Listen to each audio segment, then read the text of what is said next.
Good evening, ladies and gentlemen, and welcome to the We the Locals podcast. My name is Josie. I'm Jessica. And we have Brian with us tonight. Brian Stenberg. Hi, Brian. Hello, Josie. Welcome Hello, Jessica. to the show. Hello. Thank you. And we got Stu pushing buttons in the corner. Hi, Stu. Hello. Always right. pushing buttons. Always pushing buttons. He's always pushing my buttons. It's so funny. So, sorry, before we finish the intro, what's really hilarious. So my brother was visiting this weekend with two of his kids, and he's got two toddlers, and his youngest one is quite the feisty one, and she likes to literally push buttons, and she's like, 18 months, so she's right at the point where she's like pushing the buttons on the dishwasher, trying to push buttons. He's like, no button pushing, no button pushing. And he's like, she should have a shirt that says need a button pushed, and I was like, in more ways than one. He said, exactly. And I'm like, yes. So we should get Stu that shirt. That's right. The ultimate button pusher. The ultimate button pusher. So thank you so much for joining us tonight. We really appreciate it. If you could please take a moment to like and subscribe to this episode, to like this episode and subscribe to our channel. We greatly appreciate it. Maybe just copy and paste the link into a text message. Send it out to some of your friends, family, neighbors, enemies, your crazy Democrat neighbor across the street.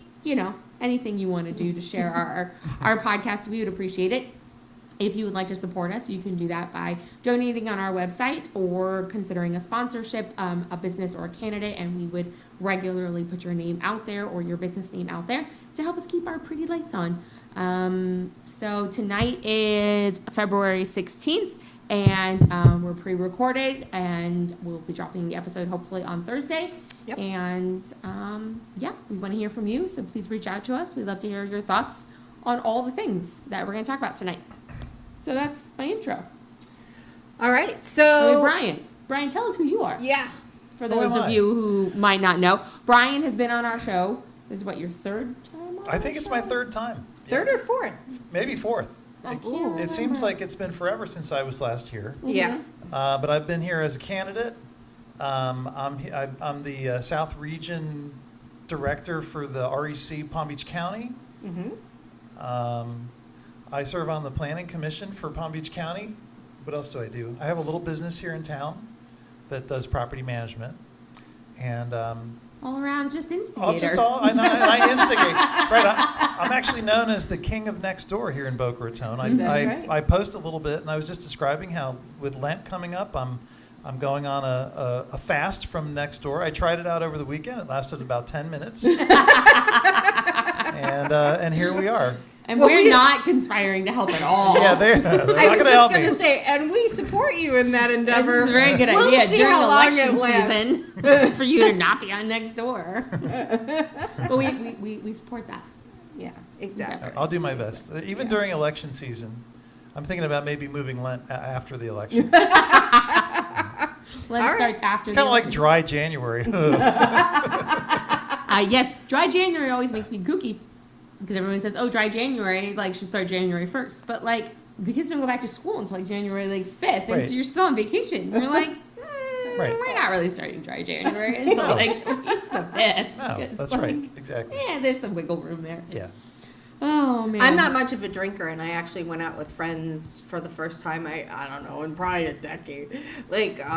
Last week, Friday, and had, 2 margaritas, and I was like, oh, my goodness, this is why I don't do this anymore. I'm getting old. So a couple things that I want to bring to everybody's attention. There was a county commission workshop to go over the budget. I highly recommend everybody watching it. There wasn't anything crazy or kooky or anything like that, but it was just good information and a great explanation of what they're working on for the next county budget. So definitely check that out. You can go to YouTube, go to Channel 20, and I think it actually aired on the 4th, if I'm not mistaken. And kind of, there were some great slides and great information, talked about the fund accounts, what you can, what you can use out of what funds, and so it was very informative and very educational. So this is budget season. Do not go to your cities, do not go to county in September.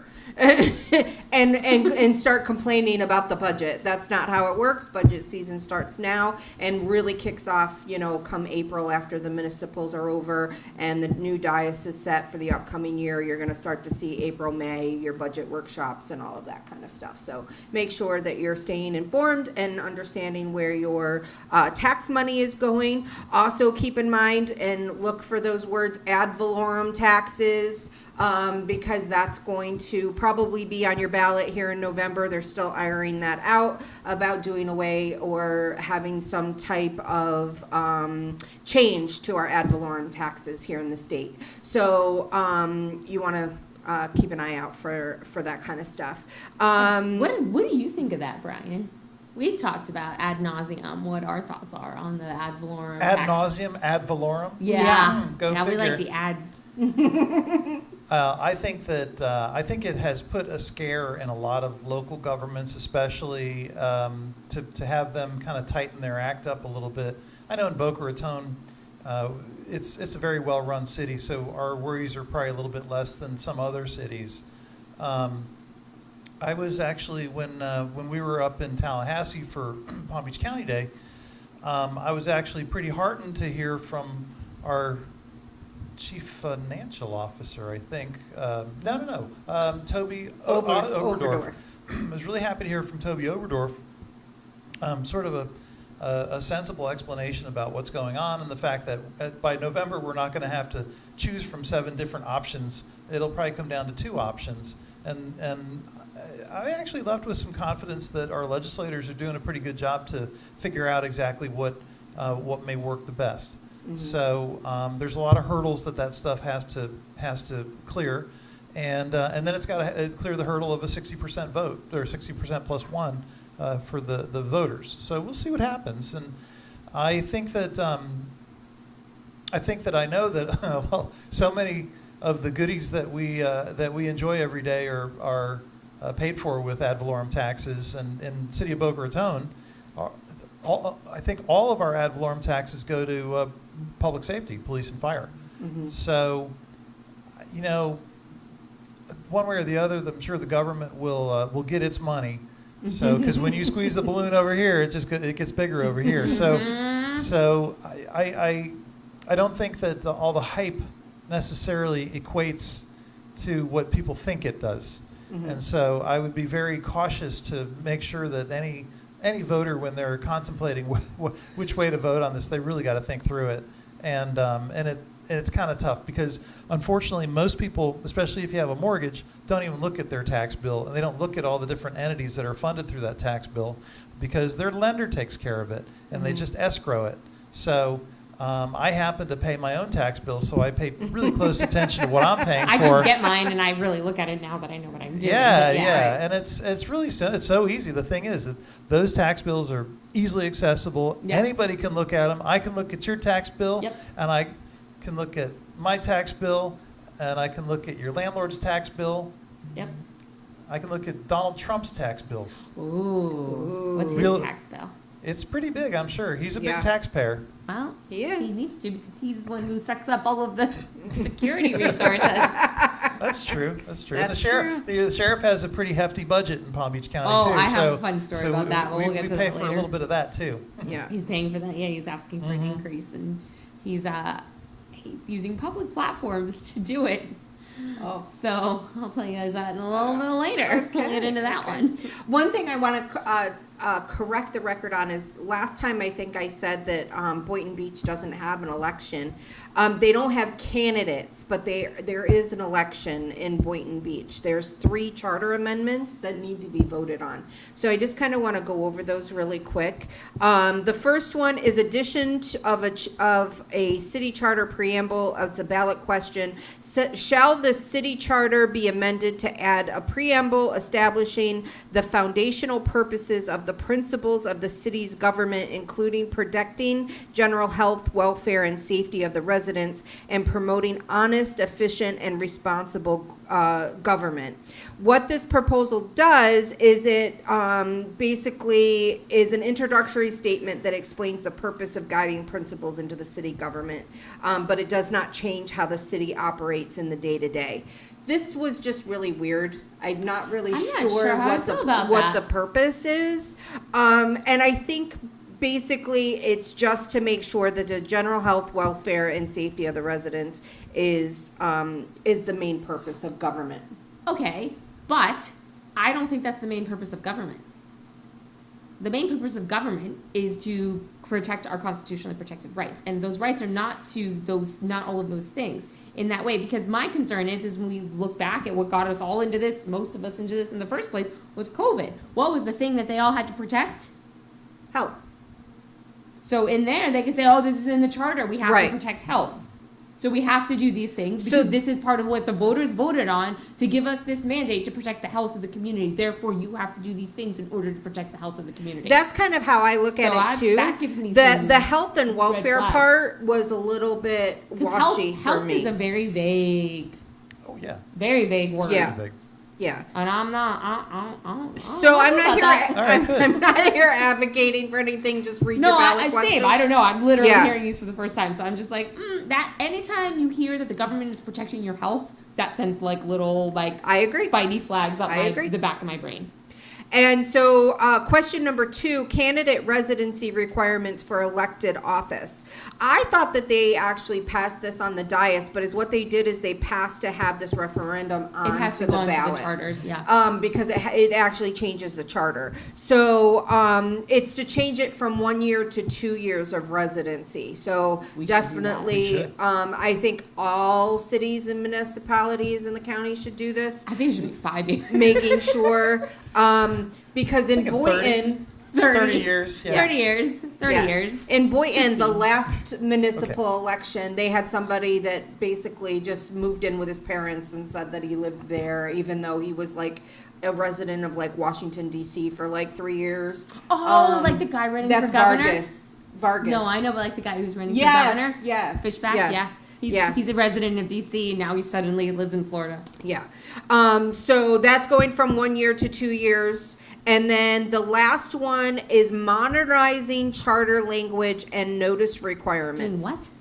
Modernizing modernizing. charter language. Now, this is not what some of you may think it is, but it says shall the city charter be amended to modernize language by replacing outdated masculine-only pronouns and update notice and publication requirements to comply with current Florida law and include digital communication method.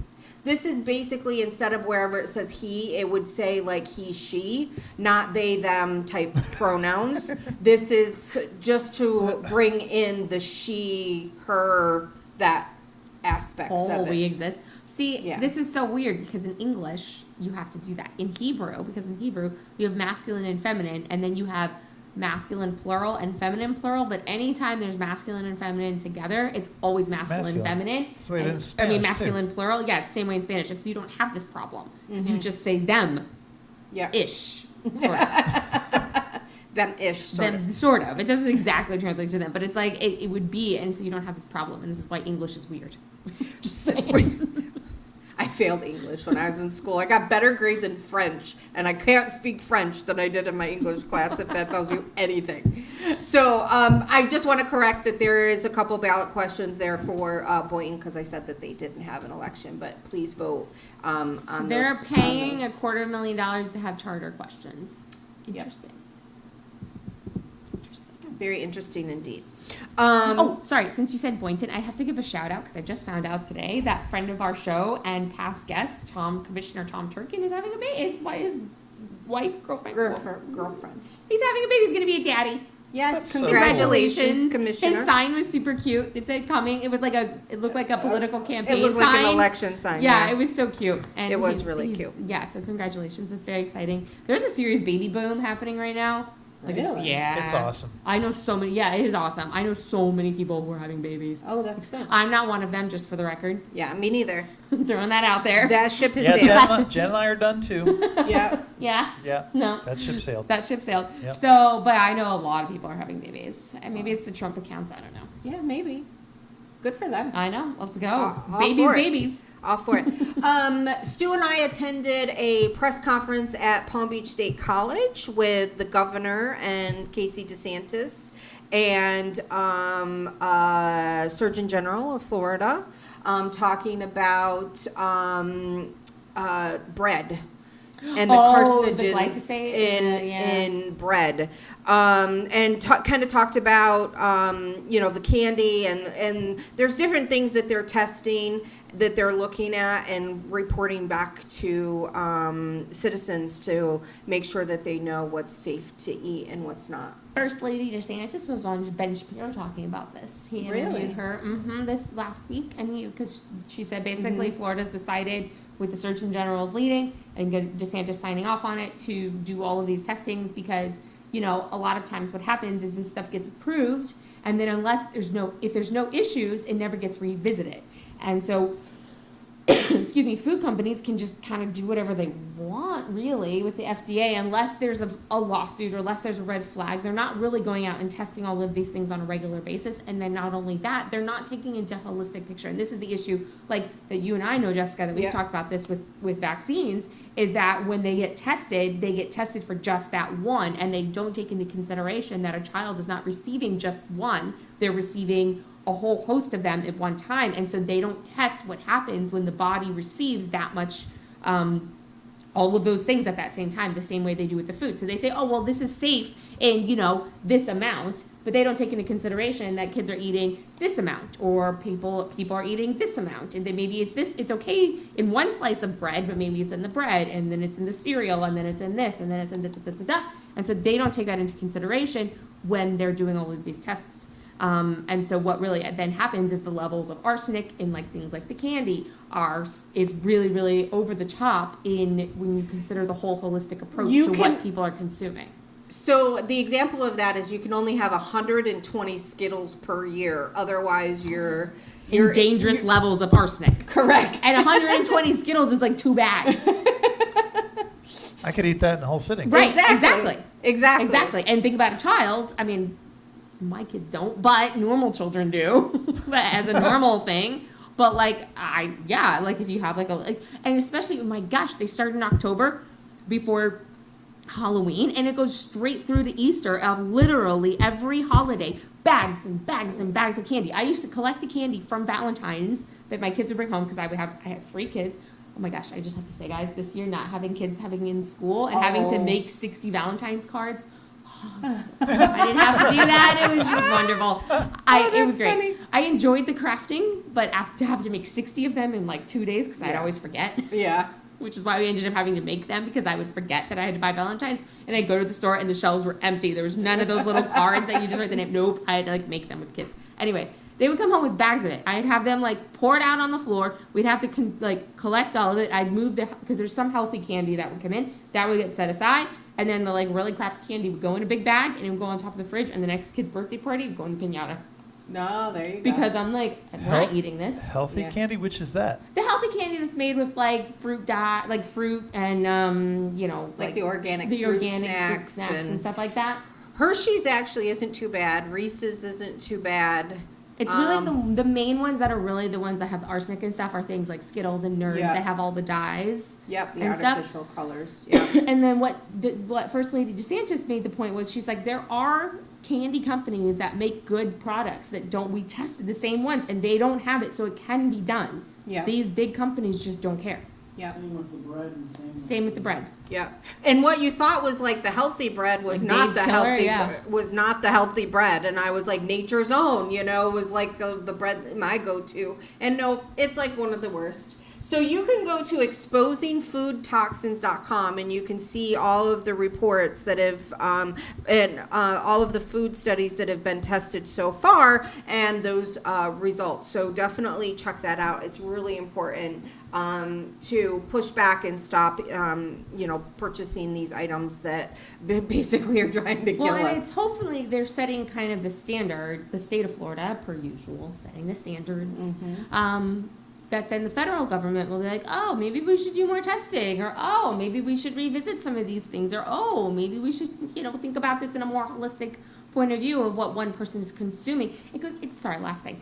It's the same thing with like beauty products. Like when I started really understanding like the amount of chemicals and toxins in beauty products, because they would test this like night cream, moisturizer, and say, oh, this has safe levels of all of these like chemicals. They're very, very safe, But they don't take into consideration that the average woman uses like 12 to 15 beauty products a day on their body. And so when you add all of those little tiny bits up, you're slathering all these chemicals into your body and your skin absorbs it all. Yep. It's the same thing. Like they're not taking into consideration these things as they should when they're like doing all of these Well, things. that's on purpose, right? They do it so that they can Cut do corners. Exactly. Well, no worries, ladies. You don't need all those beauty products. You're thank you, naturally Brian. beautiful. I literally only glam up on Thank you, Brian. He's so on the sweet. podcast. This is why I get on the podcast. That's right. So you Thank can you, boost our Brian. I know how to kiss up.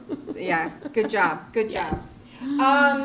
So we attended that press conference, and then I attended 2 meet and greets since our last episode. One was for the city of Juneau. Eddie Gottschalk for the city of Juneau Beach. Nice guy, very interesting. The rest of the candidates weren't there, but had good things to say about the city. So definitely check him out if you're in Juneau Beach, and make sure that you're asking your city council, commission candidates questions and what they're doing around the city. And everything that I have been to so far this election season, there's so much about building. People are just so upset with development in general. And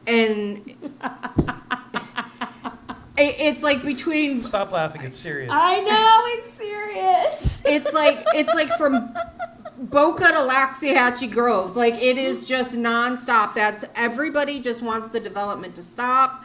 I was watching a little bit of a county commission meeting today, which was, I think, Today? last Today's week's. Tuesday. No, I know. Oh, you but were watching it today. I think it was last week's or the beginning The before 4th? the budget. Maybe it was the 4th. And they, passed 4,000 units. And it was narrow too. It was 4-3.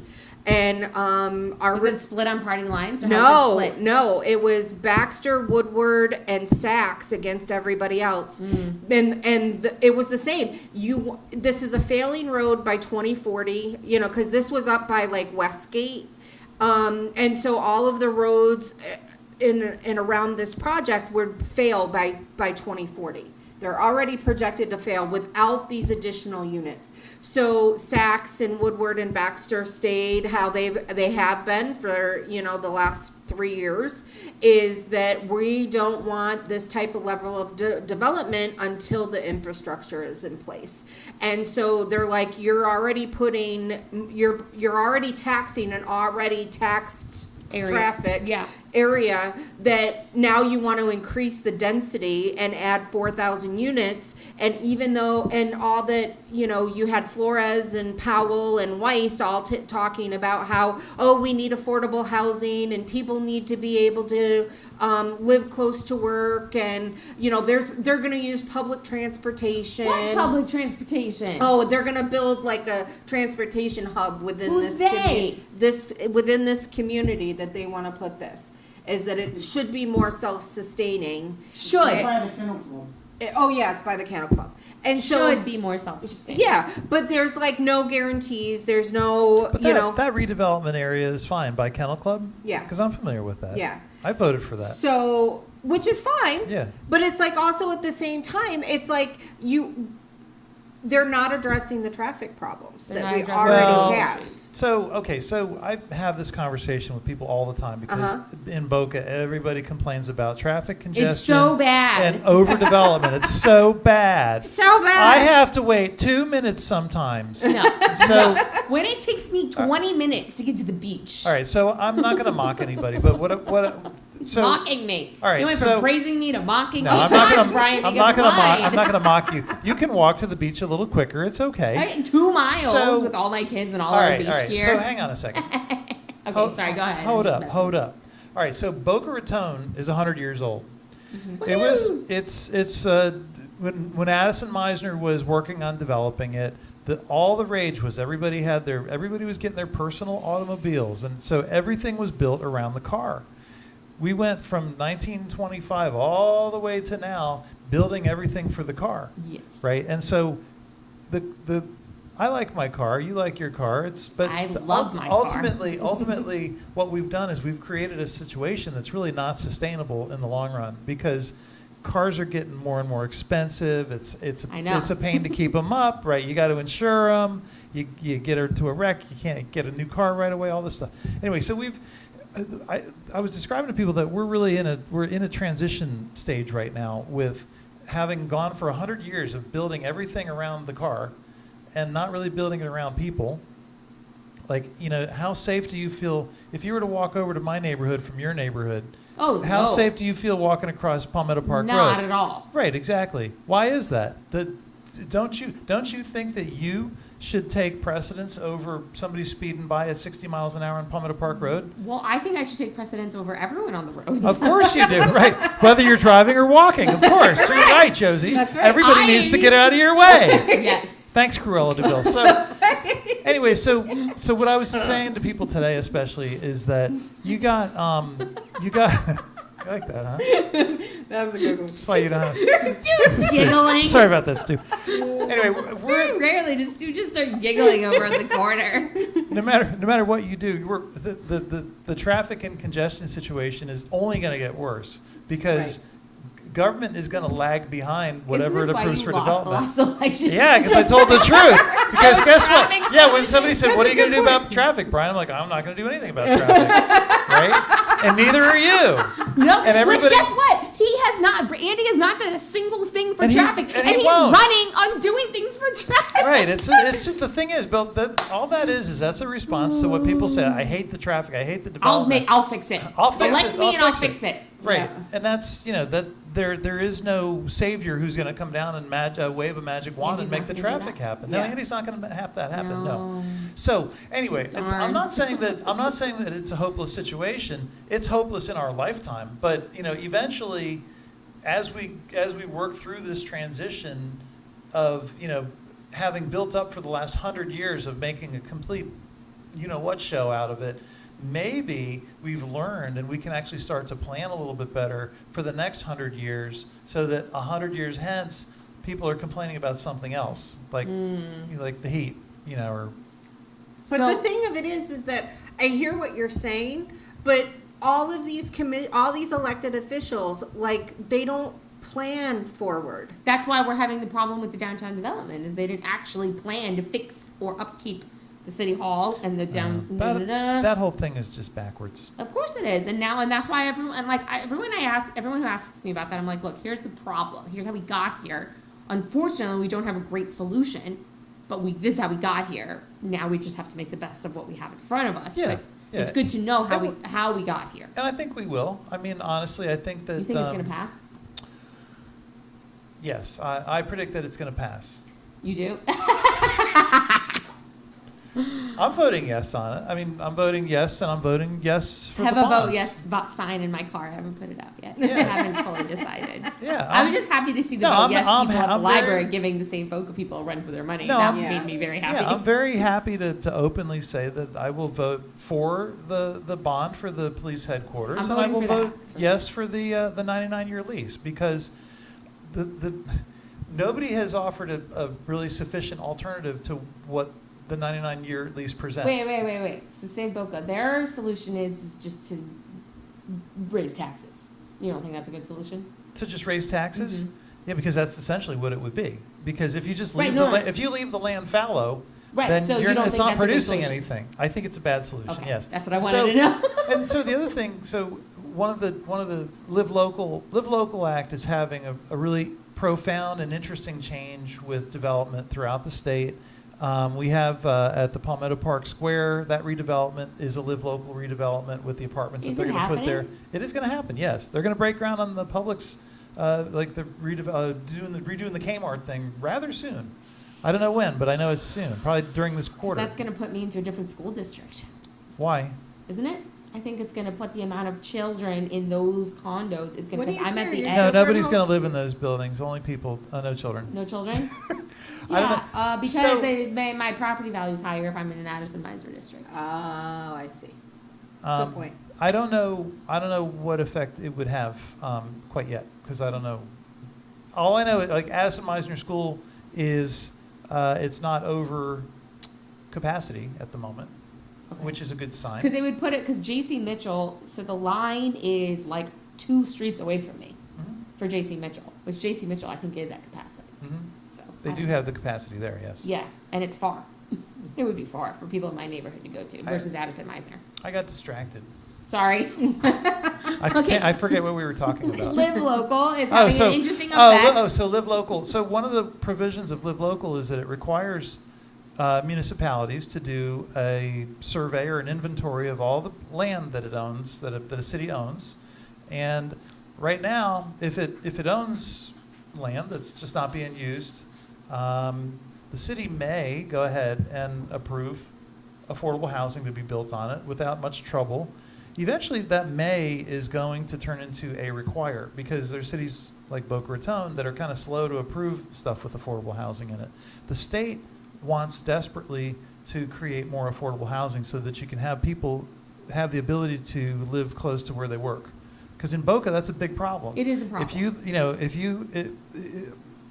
I don't have a big mansion down in Royal Palm Yacht and Country Club, but if I did, it would be very difficult for my housekeeper and my gardener and all these people to have to drive all the way from Fort Lauderdale or Yeah. wherever like else. teachers. And what that does is it actually creates Nurses. more traffic and more Mhm. congestion. And I always joke about Royal Palm because I'm there. My trainer trains Jen and me there in his garage. He's got a nice tricked out garage. It's awesome. Duke Fitness. And so Dude Fitness? Duke Fitness. Wait, you work with Dude Fitness? Yeah. I follow him on Instagram. Oh, I love that guy. He's the best. You I should didn't check know it out. that. I'm gonna Yeah. check it out. I'll go with you guys one Yeah, day. Rob Levy's the They'll best. probably kick my butts. Rob Levy is the best. I He's follow the him best. on Instagram. Yeah, So, I didn't know that. Okay. Anyway, so Such Jen a and small I. town. So it is a small town. He also owns a bagel shop. Which one? When I get my weekly sneaky bagel at? What's that? Dude, No. where's my No. Oh, what's it called? It's the one out just west of the Turnpike on Glades Road. Bagel Works. Bagel Works. Oh, he owns Bagel Works? He is the owner. Bagel yes. Works has been there for a long time. Yeah. Have you guys ever had H&H Bagel? I haven't. Ooh, it's really good. I think Bagel Works is probably much better. It's a very competitive operation. I know. I have And, a having very bagels high in bagel Boca. standard. Bagels in So- Boca is a big deal. It's a big deal. That's what I'm just saying. So anyway, let me get back to my story. Sorry. So Yeah, sorry. we go to I'm Royal. going to derail you as we- much as I possibly can. Stop and it. I just We go to Royal Palm to go work out with Duke, and so you drive down the street, and there's truck after truck after truck after truck after truck, and then landscape truck. There's got to be, and I joked with somebody who lives up in Palm Beach about the same thing, about how it's no wonder we have so much morning traffic going eastbound in Boca Raton, because all these service trucks are coming into to Royal Palm, which it's great. I'm really happy that that's happening, because that's an economic engine. So Yeah. I'm not bummed out about it. But my friend in Palm Beach said, "Oh, well, it's funny because the people here in Palm Beach complain about traffic all the time. Meanwhile, they have 30 service people coming to their house every day." So go figure. I don't want to shut down Royal Palm. I don't want to shut down Palm Beach, but that is a factor. It's like there's a lot of economic activity going on throughout the city, and that drives a lot of the traffic that we have. And it just so happens that everybody gets on the road at the same time, and then you end up with congestion and so, you do have to make the most of it. I think we've got technologies that are coming down the pike that are very rapidly advancing and developing, and the city's slowly spending money on stuff like that. And so, I'm an optimist about it. You are an optimist. I'm always an optimist about You're generally everything. an optimist. Always Brian. an optimist.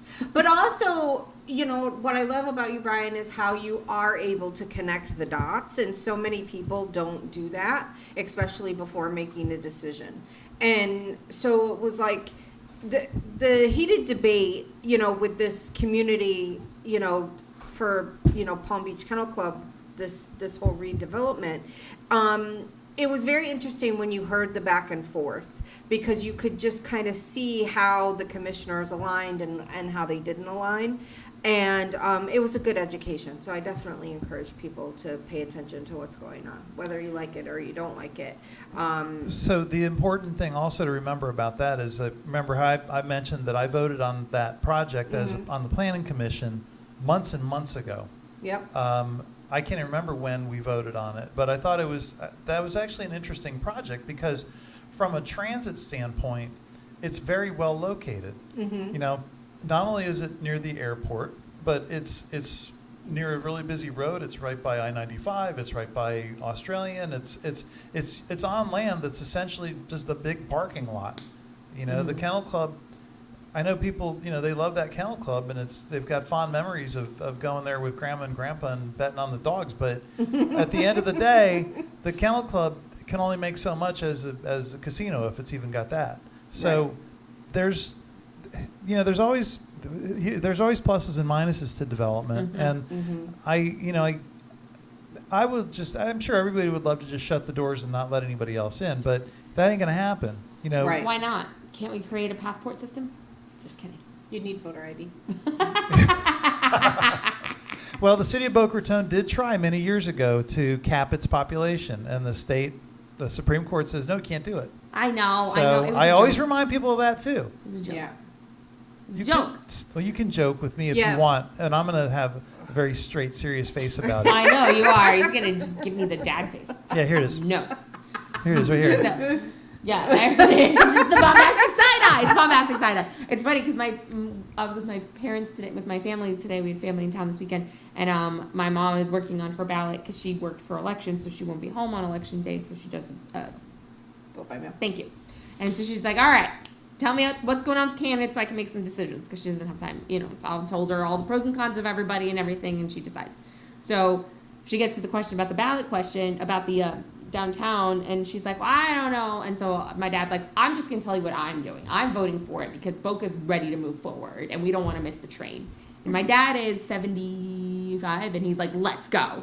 And he loves Boca, and he's like we need to see, he's like, our dollars go somewhere else when we want to go out and go downtown. It goes to Delray, we go up to West Palm, we go to Fort Lauderdale. We don't go into Boca to go downtown and have dinner. Or go walk around places, or take our guests when they come visit. Let's go to our downtown. Like, maybe Meisner Park, but it's not the same. Yeah. It's kind of, Meisner feels like to me like it's kind of ran its course. It's just a tourist spot. Yeah. Well, Meisner is at a transition, I would say. I like to use transition is my word for tonight. Yeah. Because your theme this Yeah, it's my year, theme isn't it? tonight, yeah. Because, so the city actually recently voted on whether to allow the ground lease there's several ground leases there, I guess, but to allow the ground lease on that facility to be assigned to a new buyer, because somebody's buying out the company that owns it right now. And what's kind of nice about it is one of the partners within the group that's buying it is local. It's funny because it's the Crocker partners. Crocker was the original developer of it. And so I really am a firm believer in having local ownership of real estate, especially a big prominent facility like that, because otherwise, you know, you have a mall company that's based in like Los Angeles, and they don't, they're absentee owners, right? Yeah. And when you have somebody who's local, who's managing it, who's also part of it, chances are good that you're going to get better retail in there. You're going to get better restaurants. It's going to look a little sharper. And you know, I think people's perception of it, they look at it and it's a little tired because it looks the same as it's looked since the 90s for the most part. And but you know, when they have events, it's vibrant, it's nice. But the question is, what happens when there's no events? It's really not all that vibrant. Right. And you know, why do you have an RH outlet store, and why do you have a mattress store? You know, There's a mattress store? Yeah. I was just there today. Exactly. We went to Solitos. Yeah, you got to bring your kids over to the mattress store and have them jump on the mattresses. I love that. No, after you hype them up on popsicles, which is what my kids did. Popsicles and like really good popsicles. So I think Highly recommend. Meisner has a lot of great opportunities to improve, and I think that it will be improved, and I think it'd be nice. And you look at City Place. which City Place is gorgeous. We were just there on the last episode. I was talking about that, how we ended up there for a little while. But and guess my what? husband was like, this is amazing. Right, but guess what? At 8:30 at night, it's pretty sleepy. So the point is that the City Place has been through several different transitions over the years, and it continues to do that. Mm-hmm. Meisner Park is going to do the same thing. Everything goes in fits and spurts, and that's fine. Yeah. You know. Yeah. No, I'm curious to see. My concern is with the downtown is if we don't pass it, because I have these. I keep like going through all these different like game theory scenarios of like, okay, and this is a question that I have for you is do you think so? The way that everyone's doing the Save Boca stuff is it's Save Boca, vote no, and then they have the 3 candidates as their slate. Plus, some have Mike Liebelson and some have Andy as their mayor choice. Do you think that people in the city are going to vote for them as a slate, or do you think they'll pick and choose? What are your thoughts based off of what you've heard on the things? Yes. They're going to...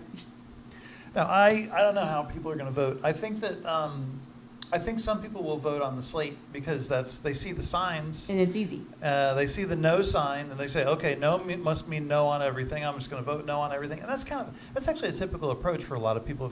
If they read it and they don't really understand it and they haven't studied it, they'll just vote no. And the slate is just an easy way to do it. It's like, when I send out who my choices are, it's kind of like a slate. Yeah. It looks like a slate. Yeah.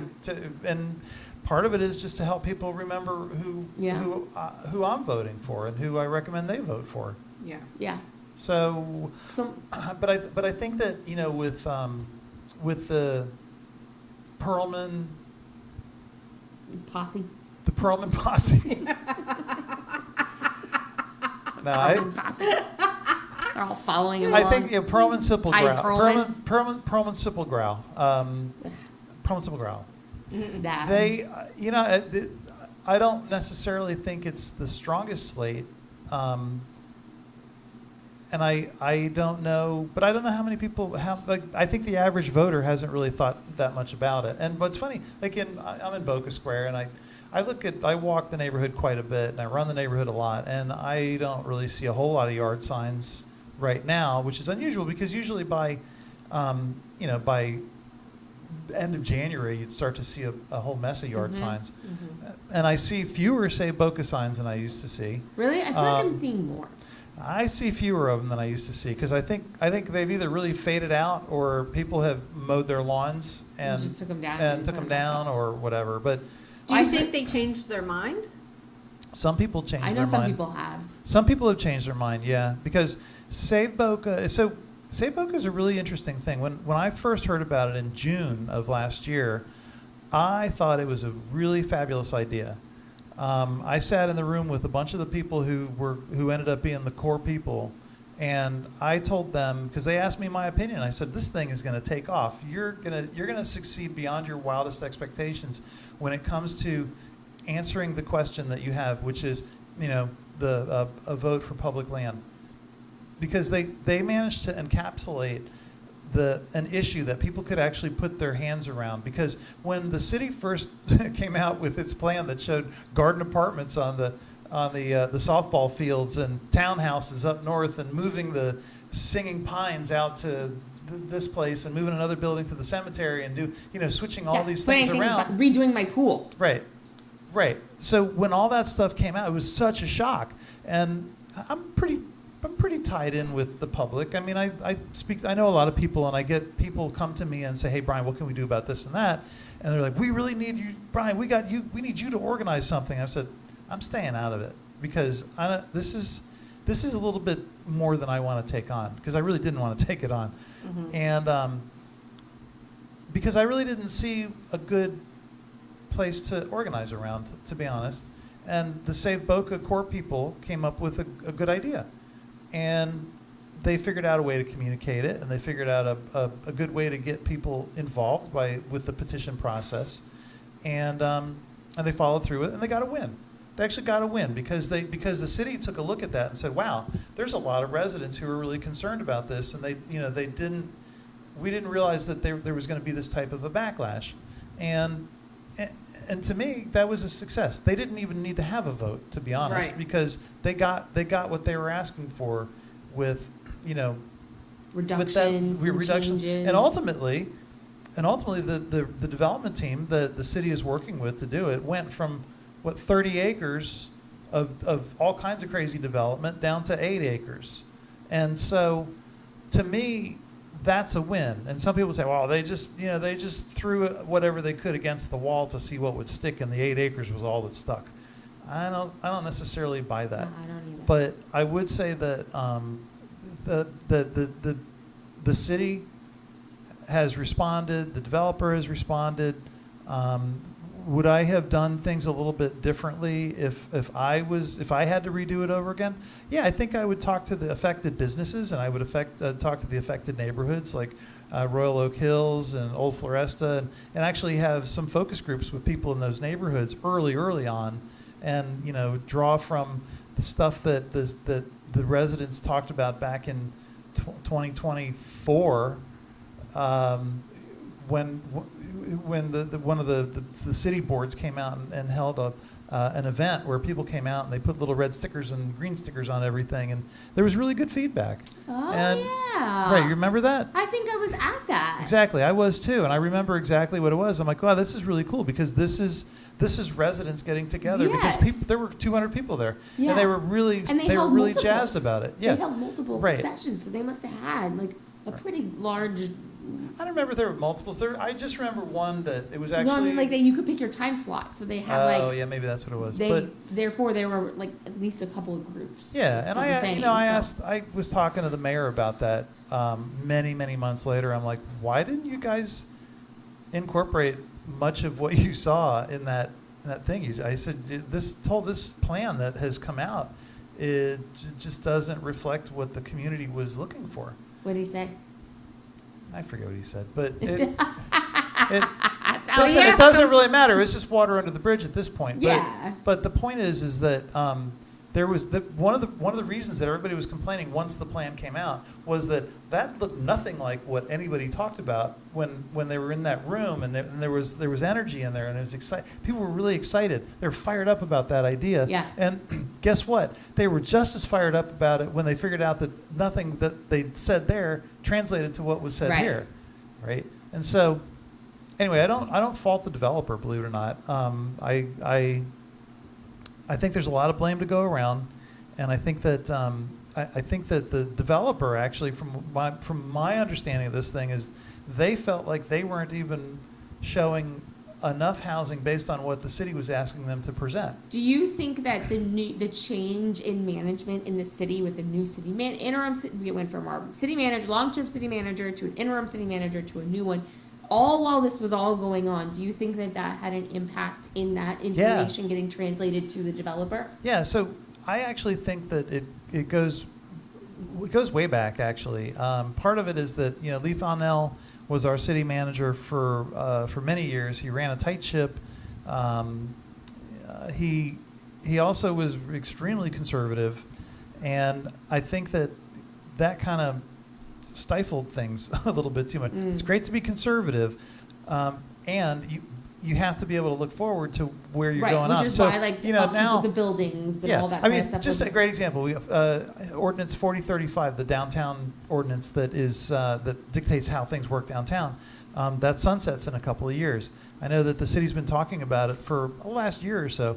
I'm thinking, why didn't we start talking about 4035 10 years ago? Because it's a major thing to have to overhaul that.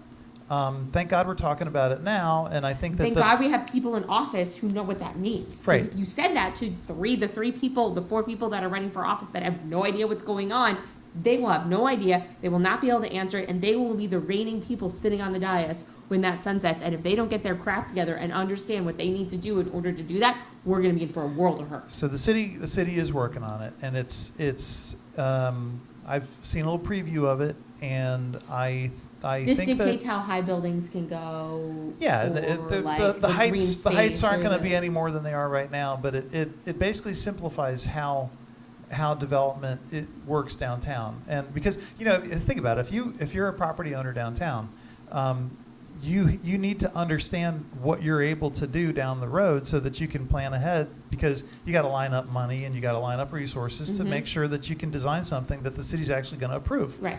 So these regulations, although they take a long time to come together and they require a lot of work and they require a lot of professionals and a lot of discussion, it's By really people it's on important. the dais who know what they're doing. Yeah, it's important that we get it right. Yeah. And so the people on the dais, they're not experts in real estate law. They're not experts in design. They're not architectural experts. There's all these things that they are not experts on. There are plenty of experts and consultants that the city can bring in to help guide how these things happen. So what it kills me when I hear the promises from these people about how we're going to stop overdevelopment. What does that even mean? Oh no! On day one, we are not day going to one, do any right, more variances. Right. Well, for me, I mean, I blame the voters a lot of, Gee, thanks, Jessica. No, I'm just kidding. Well, it's because a lot of, I mean, when you look at our voter turnout over the years, like, people aren't paying attention. They haven't been paying attention for a long time. And that's how we got to these places. I mean, we have, so many municipalities and stuff that, are, short funds because they can't do their capital projects. They haven't been able to maintain their buildings because of people not electing those that actually care about their communities and where they're living and where they're serving.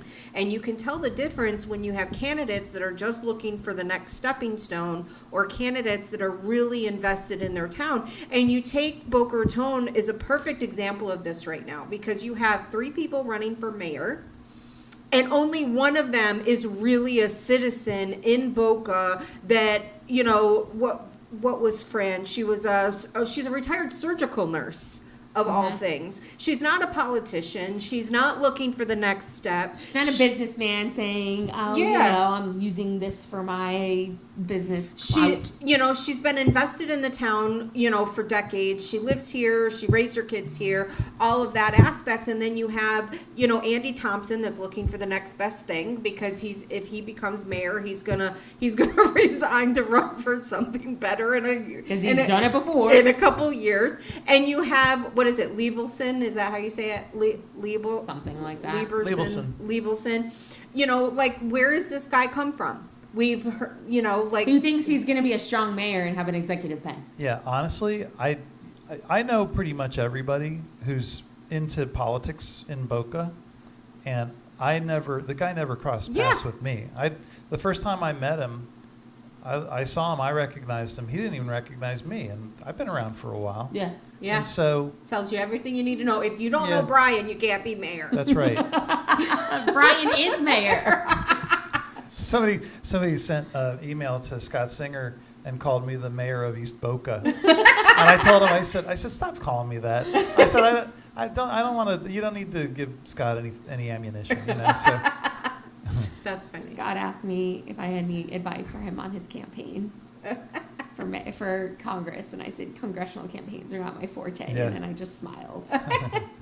But it's like, it comes down to the voters not paying attention. And, it's like people want to complain about these projects, but just like you said, Brian, like the Kennel Club property, you voted on this months ago. Yeah. These projects are years and years in the making. Right. So what you're saying is if this ordinance is set to expire in 2 years, how many projects are being not put together for the downtown that would be either very good for us or filling gaps that we need because they're waiting to see what the ordinance what's going to change? No, I don't think that's the case. You don't think that's the case? I don't, because they have the ordinance right now that dictates how things work, and it's it's intelligible enough that they all the land use attorneys know how it works, and the developers know how it works. So.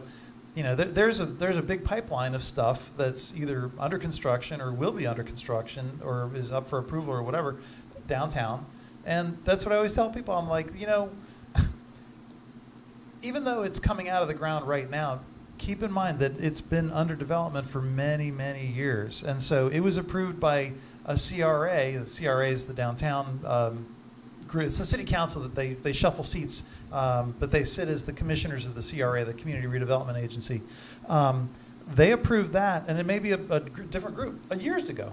Mm-hmm. So, people get so excited because they see these dramatic. They see the crane come out and pick out the old banyan tree, and they're like, oh, this is the end of the world. I can't believe this city council, voted to kill all those trees, and so. Yeah, I love trees too, but I also recognize it wasn't 100 years when it wasn't 100 years old when it was approved, probably. Yeah, that's right. It was only 98 years old. So they're leaving the banyan trees. So they're not touching the banyan trees. So back to the candidates real quick, and back to the candidates and back to apathy. I guess we'll call it apathy. One of the things that I always hear, and I heard it myself because when I ran against Monica Mayotte. There was a point in my campaign where my campaign consultant said, oh, now you got to go negative. I'm like, I don't want to go negative. Well, here, take a look at this mailer that we want to send out. It's got look at that terrible picture of Monica. Isn't that great? I'm like, no, it's not great. Don't use that picture. Take the ugly filter off of it. I'm not making fun of the way anybody looks because it's not fair. And so, anyway, and then, of course, when I did go negative, everybody was like, Brian, that's not in your character. You should have never done that. You lost my vote because you went negative. And so, meanwhile, she was negative, Nancy. Yeah, that's fine. And so, saying. But my point of saying this is that there are a lot of voters who don't engage that much in the process, and when they see the negative campaigning come out, they're like, "This is why I hate it. This is why I don't vote because that's all it is. They're just trying to get me to move my opinion based on a negative opinion of somebody." So one of the reasons, I'm the chairman of the Federation of Boca Raton Homeowner Associations. I forgot to mention that in the intro. Oh yeah. I was so blown away. I was so blown away talking about my resume. And as the chairman of the federation, I put together a candidate forum back in the end of January. Which is the forum we talked about. So right. just so and I shared the link. So you watch our last episode. Right. I'm not going to go into it, but it is on YouTube if you want to look at it. It's good. I've shared it with a few people. The reason that we had such short questions short answers to questions, because all the questions had a one minute thing, and the reason that we couched it as a forum instead of a debate was so that we could showcase each of the candidates on a level playing field, and we didn't have them sniping at each other and arguing and saying terrible things. Yeah. Because once you get past that minute or 2 minutes, then you start your mind starts to work, and then the nastiness comes out because of the nervousness. Mm-hmm. And so, but I wanted the public to be able to get to hear from the candidates in just a sane, measured tone, almost boring, not like this. And so it was almost boring, but almost boring. It was not boring. But the point, but really, that was not entertained. That was the point, because everybody's going to get their junk mail. I can't even imagine. I can't tell you. I am getting Boca flyers and Boynton. If you follow us, which you need to be following us on X, I posted a picture of I felt like I got a haul. Like I walked in, it was like Christmas Day, because my kids got the mail and they come in and I could look at our ottoman in the living room and it is covered. I kid you not. I got 6 or 7 in one day of the big ones. Yeah. And I was like, whoa. Right. Do I win? Too. Do I win something? I feel like I should, because I got so many in one day. We have 3 or 4. Follow us on X and you'll see my beautiful picture of them. We have 3 or 4 or 5 active voters in our house, registered in our house. So that's in addition to the 18 too. But don't tell anybody about that. Anyway, we have several active voters in the house, and so we get piles and piles of mail every day. You win the jackpot. I win the jackpot. Well, I have 4 children, so and only one of them is no longer registered to vote at our house. Oh so, gosh, that's 6, 7, 5 registered voters. Yeah, that's a lot of registered voters in one house. It's all good though. Yeah. But yeah, and it's so crazy. Those mailers are so expensive, and you send out a mailer to your high propensity voters, and you're dropping $5,000, $7,000, just one after the other, and then you throw in all the yard signs and all the 4x4s everywhere, and commercials. I get in YouTube commercials, TV commercials, YouTube commercials, Instagram. Just the whole thing. T-shirts. I'll bet you. I'm gonna guess, when all said and done, that each of the mayoral candidates are probably gonna have dropped probably at least 150, maybe 200 grand. It's crazy. What do you think? Yeah, well, when I ran against Andy, he outraised and outspent me 10 to 1. How much? I only raised and spent 10 grand. He raised and spent 100 grand. So 100 grand, and that was city council. But that's what it took to beat you, Brian. Yeah, that's right. That's right. He did do better than Monica did when she beat me. Yeah. But you know what? I came back and I'm still around, and I'm not going anywhere. That's right. And so, because I see it as a great learning experience. What it's going to be is we're gonna have T-shirts and hats that Brian was right about everything. Brian was right. When you run for mayor or the next council seat that you run for, that's what we're gonna do. We're gonna have the flyers and everything that's sent out. Brian was right the whole time. Traffic is unsolvable. And if you want things done, we're gonna have to raise taxes. I always say I'd rather be happy than right. Yeah.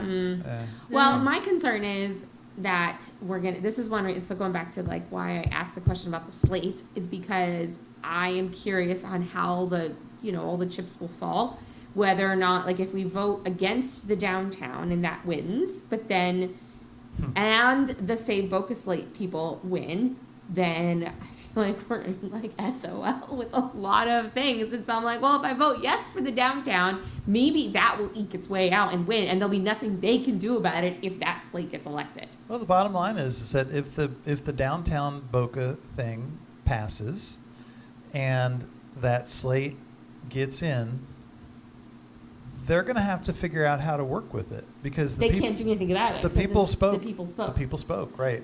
So this is the other thing too, sorry, going back to your apathy thing, ahead. is that I would like to make sure that people, like, again, my other next concern is that you're going to get people, everyone's all fired up right now, right, to run, to vote and to run. We're probably going to see our biggest turnout in city elections that we've ever seen. I hope so. And I hope a lot of people who live in West Boca show up to vote, right? Which West Boca is actually not West Boca. It's essentially Central Boca because West Boca is basically west of the Turnpike. West of the Turnpike, yeah. And the people who, I know that a lot of the people who live in what the East Boca people call West Boca really resent the fact that they're seen as second-class citizens. They're not because they're not second-class citizens, but they just live far away. They don't live all that far away. I know, I'm just the being Turnpike silly. is not like it's not 441. All the way to the Turnpike.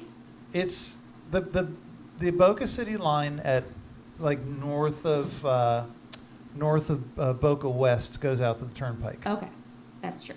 There, it's like that little stink. Yeah. Okay. Yeah. So, it's sort of it works its way around. Which is why we need neighborhoods, districting, which is another conversation, which I do want to talk about. Which that was brought up at the forum, and there was a lot of positive momentum about districting. Yes. And so, one thing that I've noticed is somebody who studied human behavior, I don't know, for a couple decades now, is what I've realized in Palm Beach County is that our voters aren't stupid when they pay attention.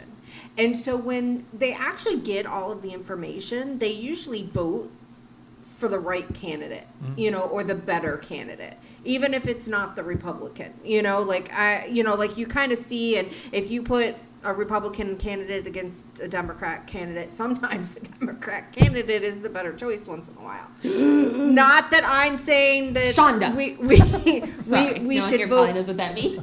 That we should vote for Democrats. Is what I'm saying is that I think this whole Save Boca thing came out so early that so many people have had a chance to kind of look at it and understand it. And I have a feeling that they're going to vote for the best candidate. The same candidates? Instead of just like, I want to save Boca and those are the people. And not saying that won't happen. There's definitely going to, I don't think it's going to be a runaway race at all. I think it's going to be a tight race. It'll be tight, yeah. So the Save Boca, okay, so there's been two phases of Save Boca. The initial phase of Save Boca was the one where everybody was fired up and signing the 2 petitions and like, wow, we really should have a vote for what happens with our public land. And I recall speaking with people who said, wow, this is really great. I hope it doesn't turn into a city council campaign for someone. And once it turned into a city council campaign for someone, they're like, wait, what happened? That's not what I signed up for. I signed up for a vote on public land, and so that change turned off a lot of people. And in fact, a lot of the core people from the original Save Boca were excommunicated or they quit. They were shunned. They were canceled on social media. They were told to leave. They were yelled at. They were even Buffy Tucker, who, Buffy Tucker was on Fox News with Joe Mages talking about the Memorial Park, and like really they were fired up about the whole thing. They're out. They're done with that organization. Yeah. And the thing is, the original Save Boca, I still like the idea. I still think it's a good idea. And it worked out the way it did. The way it worked out with the 99-year lease question is really, in my mind, it's a compromise. And in society and government, you got to compromise sometimes. You can't have an all or nothing thing. You got to compromise sometimes. Yeah. What does this word mean?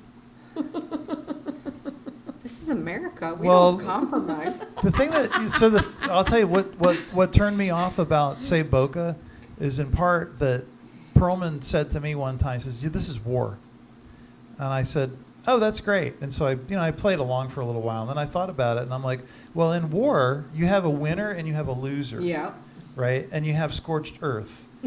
There is no in between.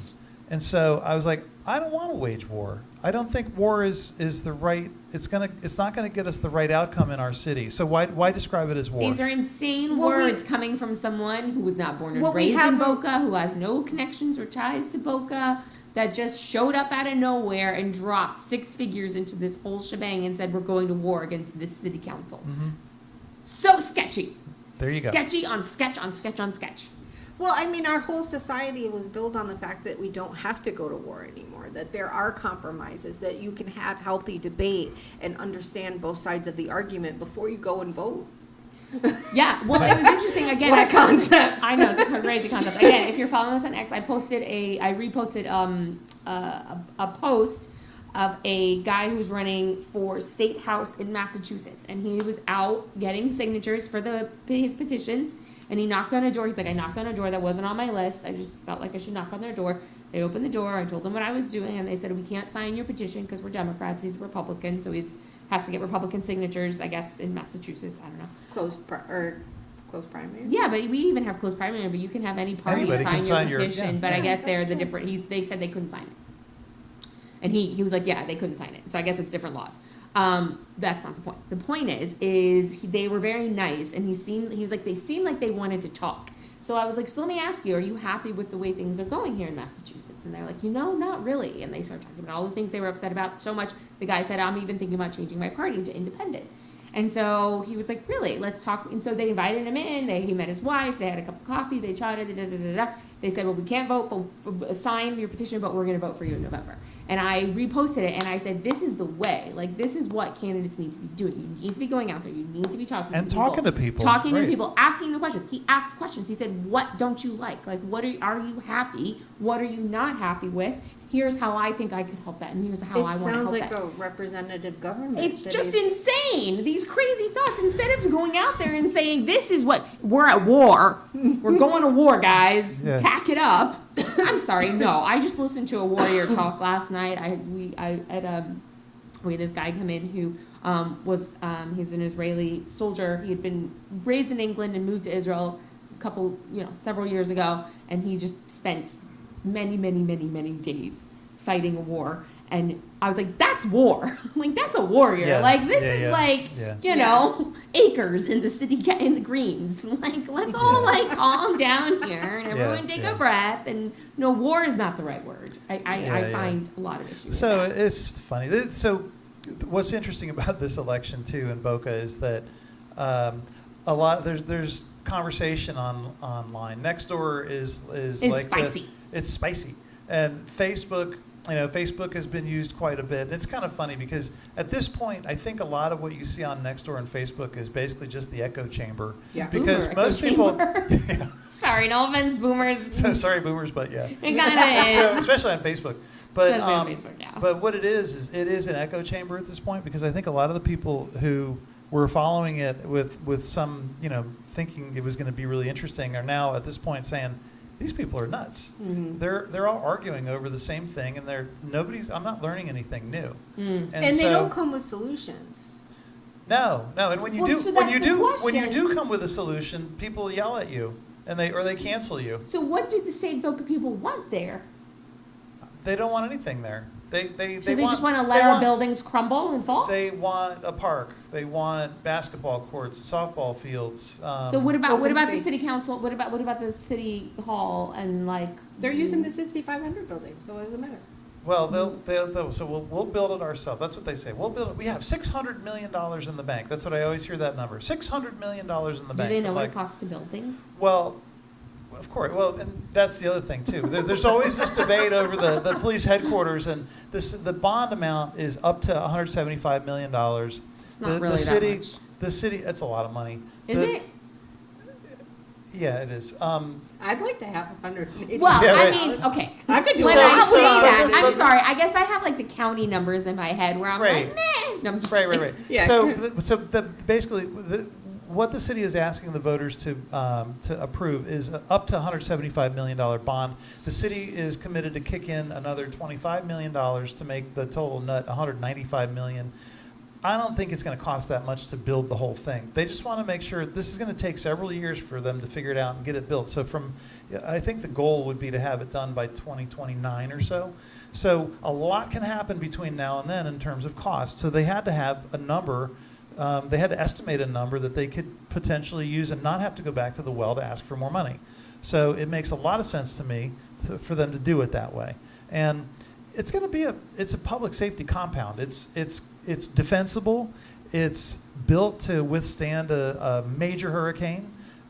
It's built for growth, so that as the city grows and the police department has to grow, they have more room for people to go to. And to me, it makes nothing but sense to do what they're doing, to put it over on Spanish River, because that's a little closer to where the weight of the city population is centering on now. It's close to 95. You don't have to wait for a train to get over Spanish River Boulevard. It's just a better deal overall. I've heard some people express concerns about the amount of traffic over there during like school release time, and then that blocking the ability for calls to be run. Do you think there's anything to that? I don't know. I don't go there, so I have no idea. Yeah, I drive by there all the time when school traffic is going on, and there's traffic, but it's the same traffic that you have anywhere else. Yeah. If you think about it too. Let's say you are a full-timer at the police department and you spend your days at the office. You're a record keeper or something like that, and you got to commute from somewhere else. Would you rather commute to some place that's right near a train station, because say you come here from West Palm Beach every day and you take the tri-rail down and then you can walk across the parking lot for Brick or whatever, or do you want to have to make your way downtown through all the traffic and all the trouble and stuff? So part of this is also an accommodation for attracting people to work at the police department, because you got to have a lot of people supporting the people who are out in the field. And that's the argument that a lot of people are making on the Save Boca side. Is like, we have to have a police presence downtown. Well, we're going to have a police substation. And the fact is that the cops do their work out on the street. They're not doing it from the station. They're not sitting around eating donuts waiting for a call to come in. Right, they're actually, these guys they're patrolling. They're out on the streets 24 hours a day, 7 days a week, and they're working in zones within the city. There's a whole hierarchy of people who are doing things, and so this whole argument about not having a police presence I almost laughed at that when I heard that at the forum. I was like, weak sauce.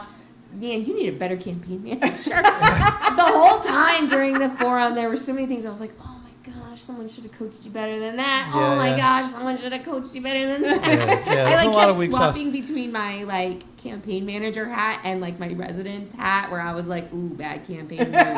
Ooh, so good for me, because I think you're a terrible candidate. So therefore, well, too bad someone's not coaching but that was you very good. well. But that's why I did the forum too, because I knew that the types of answers that we would get from the types of questions that we had. It was good. So it was. It was moderated beautifully. There was no. Well, I just wish you would have sent everyone out of the room who was clapping like seals. That's all. It's my only quibble.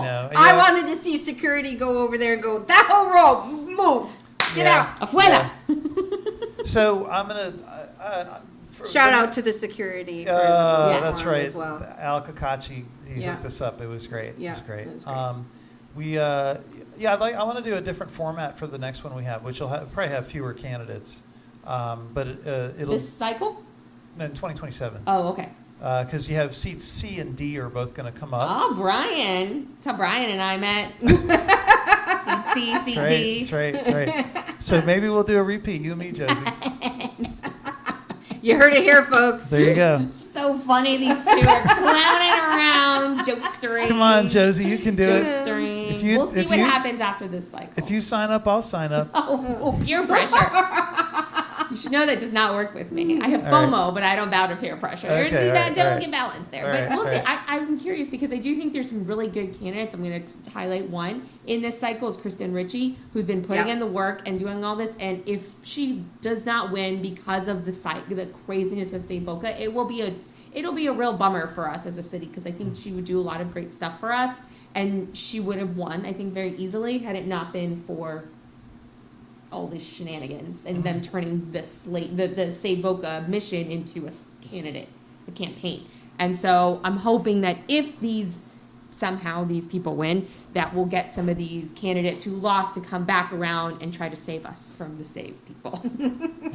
Which is also, going back to your point real quick about the apathy thing is I'm actually very curious because we're going to probably, like I said, we're going to see some record numbers, I think.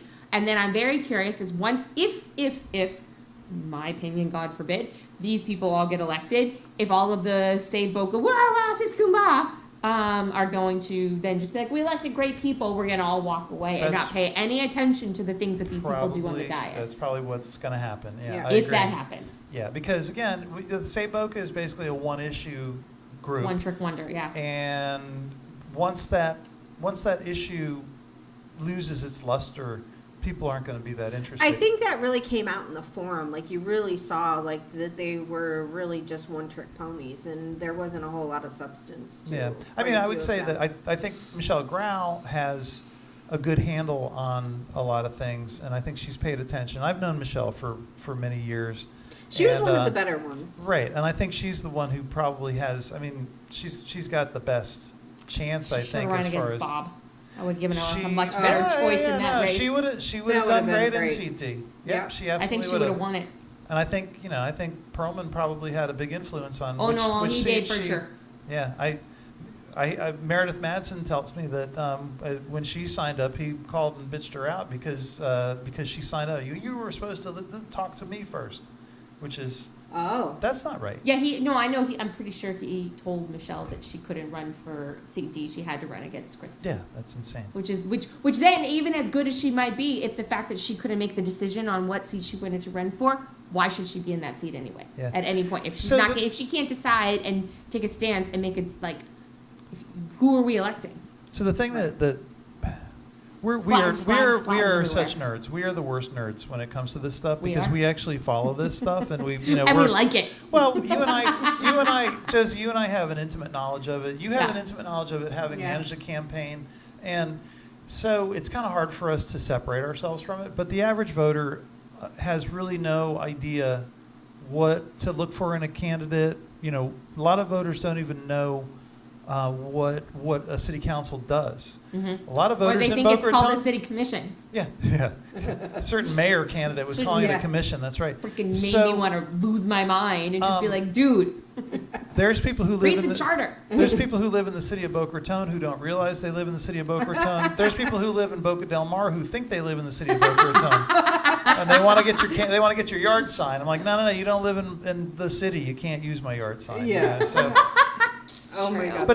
But that's just the nature of the beast. Yeah, but I do hope that the better. I agree with you. I hope the better candidates who, if they lose, I hope they stay in the game, because this is when you run for office. It's kind of like you're working on your master's degree because you learn about the community in a much deeper way than most people would ever even dream of. Yeah. And it's a great experience, and it's such.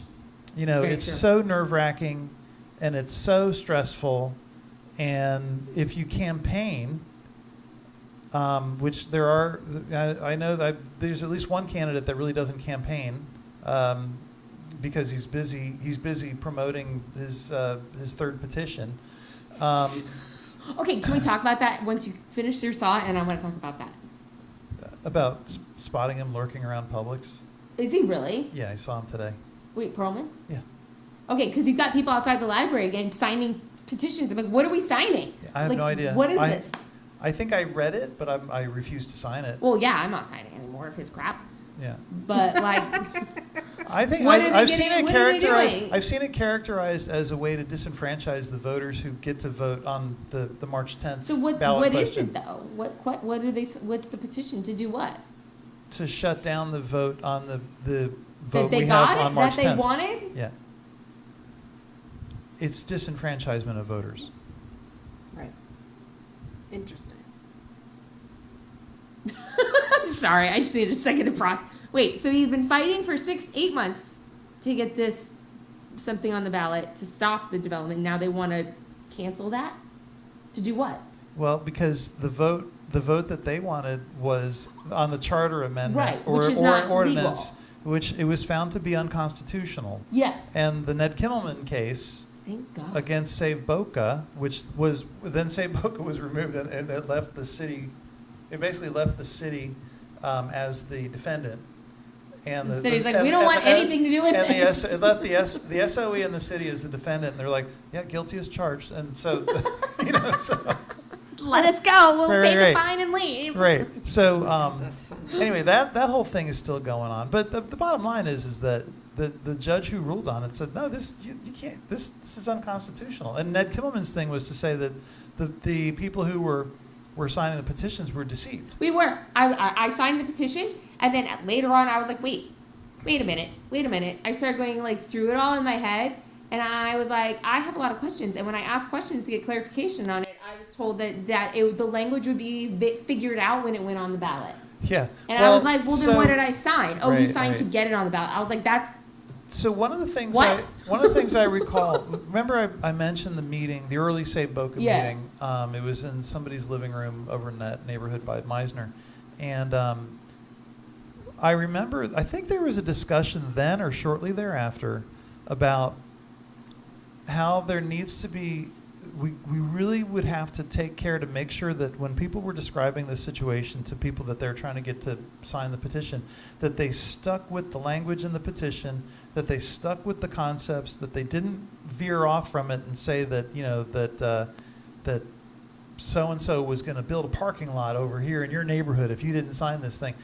People started to exaggerate probably 5 minutes into that. They were telling all kinds of tall tales about. I was told. And then it morphed into and next they're going to go for the beach. They're going to take Gumbo Limbo and they're going to build condos on it because, but that's the thing is they got wild-eyed and people started to exaggerate and say crazy things to try to get people to sign the petitions. That's the next pandemic. People lie and then nobody questions the lie. Like, nobody asks, like, is that true, Brian? Like, they just don't. They just No, assume, because they tap on the emotions. And we talked about this last time. They just assume what they're hearing is right. Poking at the emotional string, and people are so tightly wound in life right now that anything sets people off. And they're like, the land! Yeah. And I understand that. But it's irresponsible for the people who are collecting petitions to take advantage of other people. And to try to manipulate them that way, and that's really I resent it personally that people did that because I honestly thought that it was a righteous cause of that that vote on public land.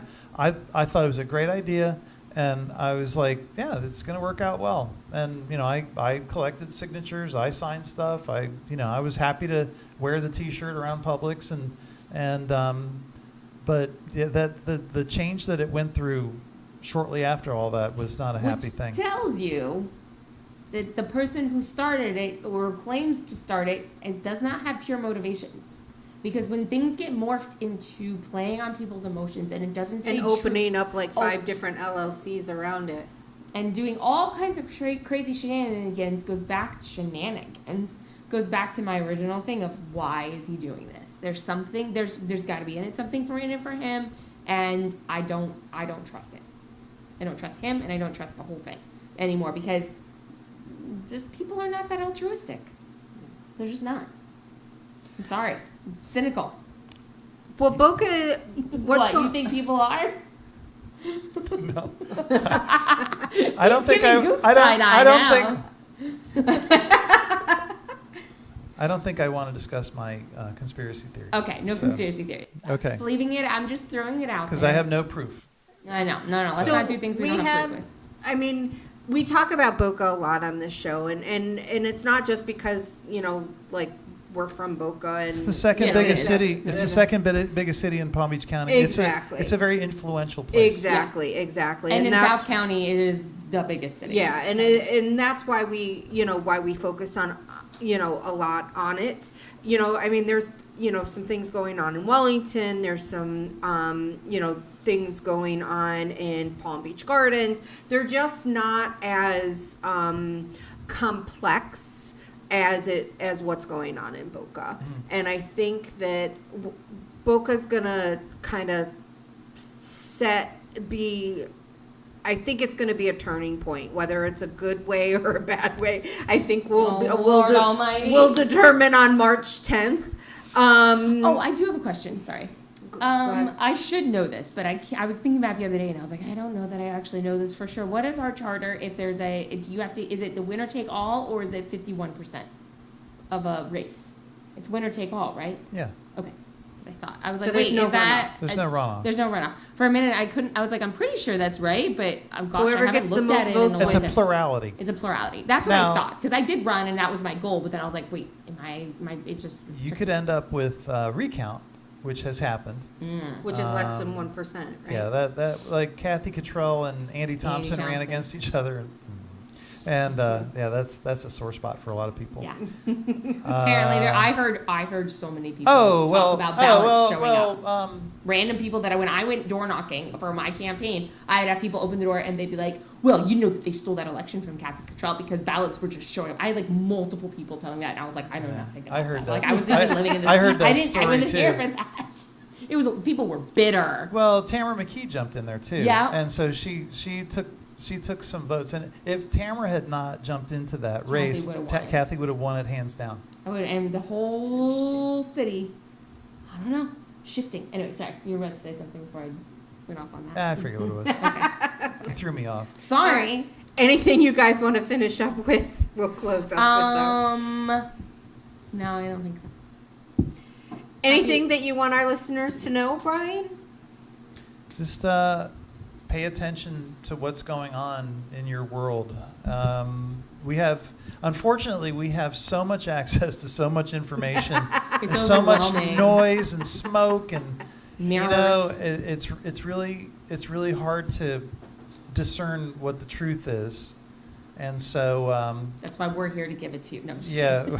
Well, it helps to hash it out and to talk with people about it. Yeah, and that's why we want to talk about it. And so you make your own decision. my thought is that spend a little less time online and spend a little more time in line with friends and people that you can talk to, and have coffee with people. Reach out to these candidates.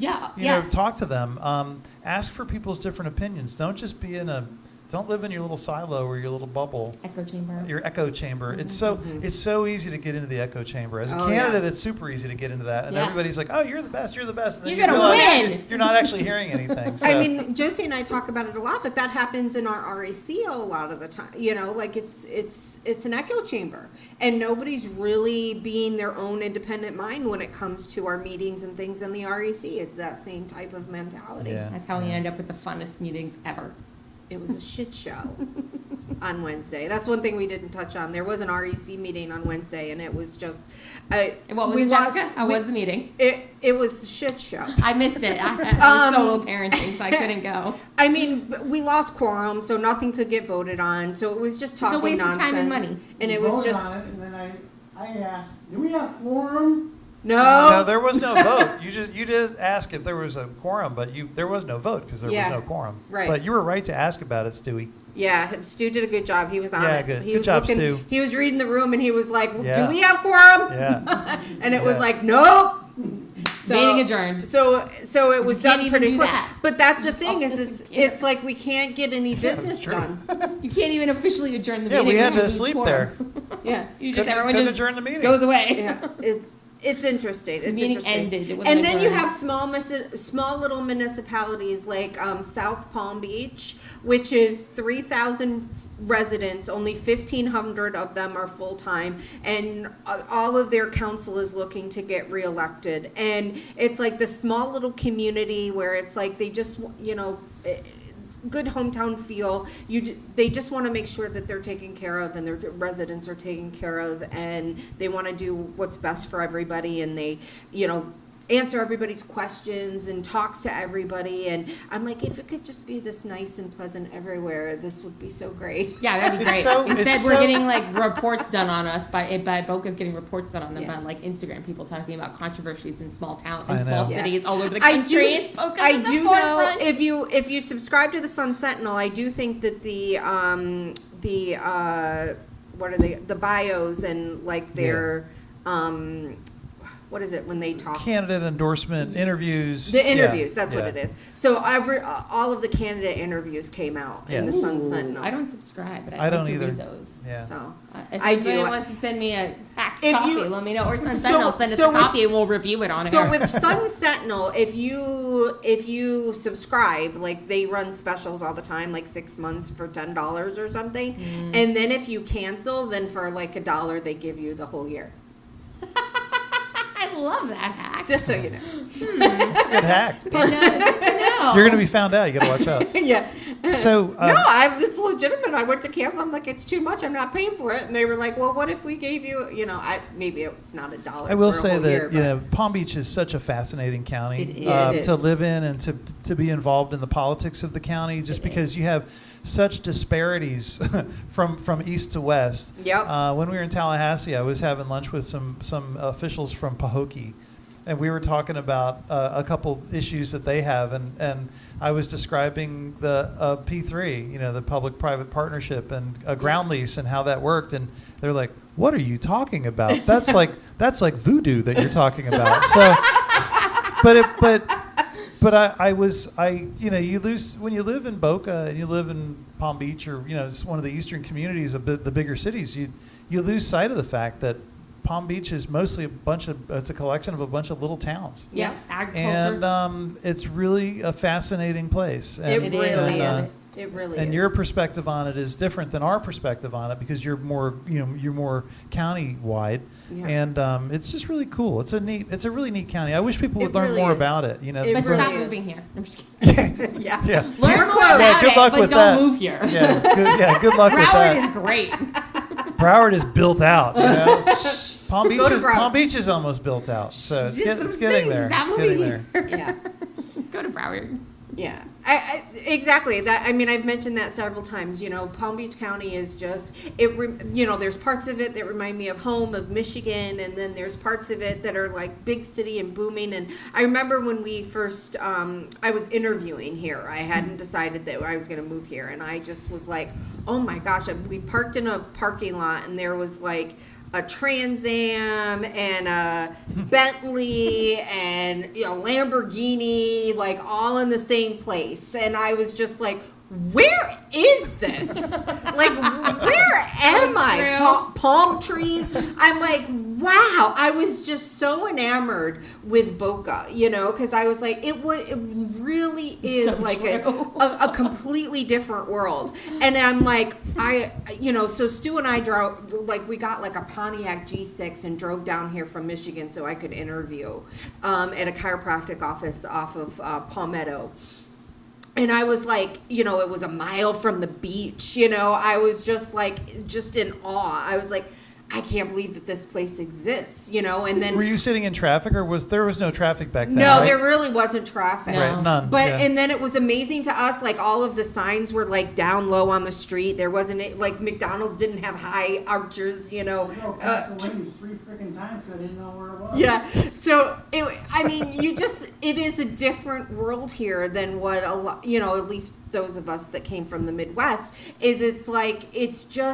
it's a different world. And I fell in love with it immediately. And I was offered a job at the west side of the state, and I was like, no, I want Boca.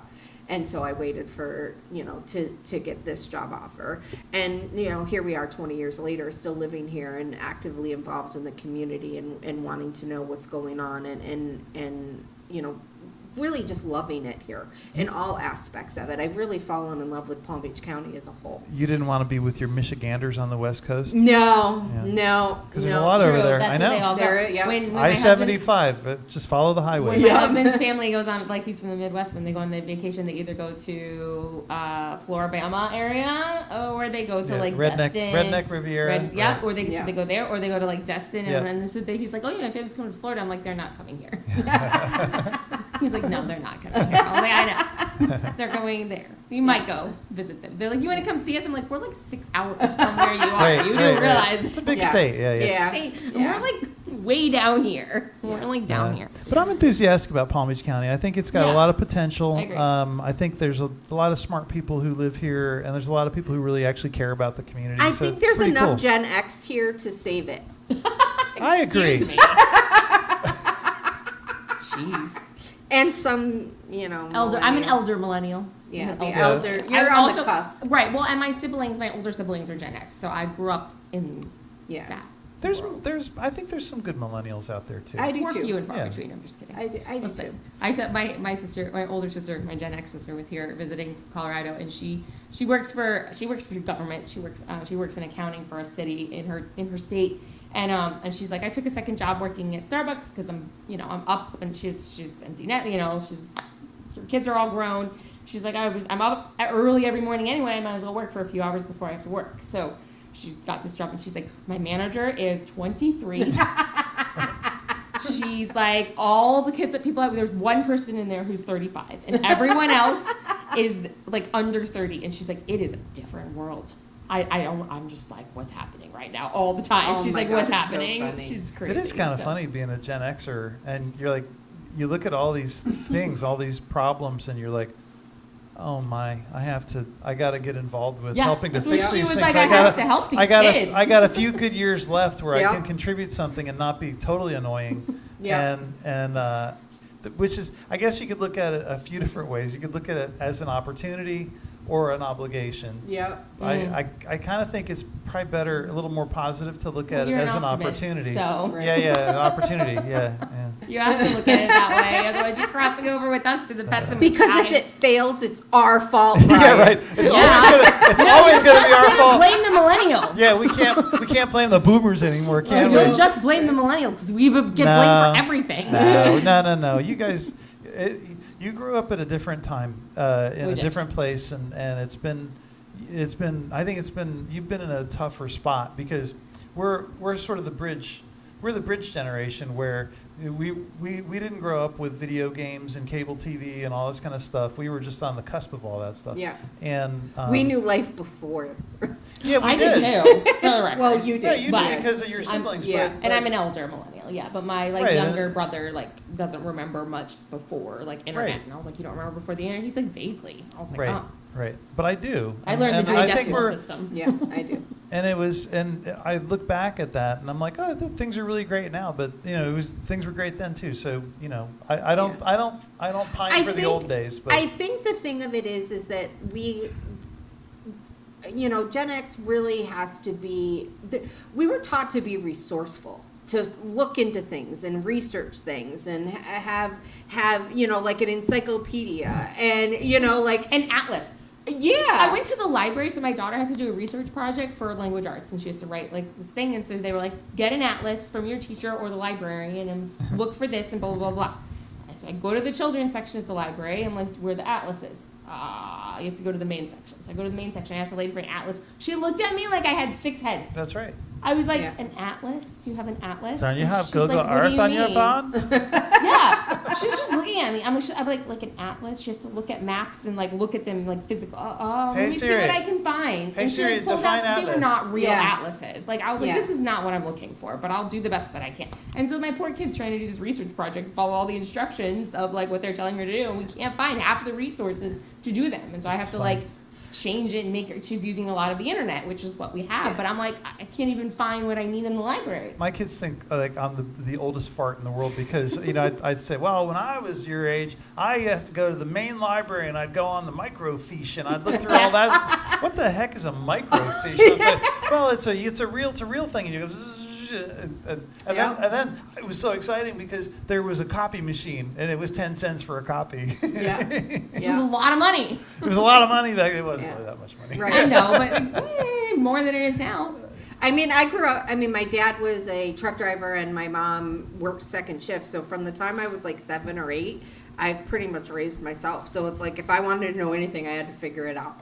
That was my choices. It was either go without or figure it out yourself. So Yeah. I think our generation was kind of like We were the last feral. one. We were feral children. Exactly. I was a feral child. I was, like I had no supervision whatsoever. I still turned out You turned out all right. That's all right. Yeah. So, all right, everybody. So thank you for watching the show. We greatly appreciate it. You can find us on Instagram, X, and Facebook, all We the Locals or We the Locals FL. You can check out our website at WeTheLocalsPodcast.com. You'll find information about our channels, how to get our channels. You can subscribe so you get the links emailed directly to you once our episode hits. So be sure to subscribe while you're on our website. You can also check out our sponsorship opportunities. And down at the bottom, you can give us a little donation if you enjoy our show as well. Or a big donation. Or a big Big donation.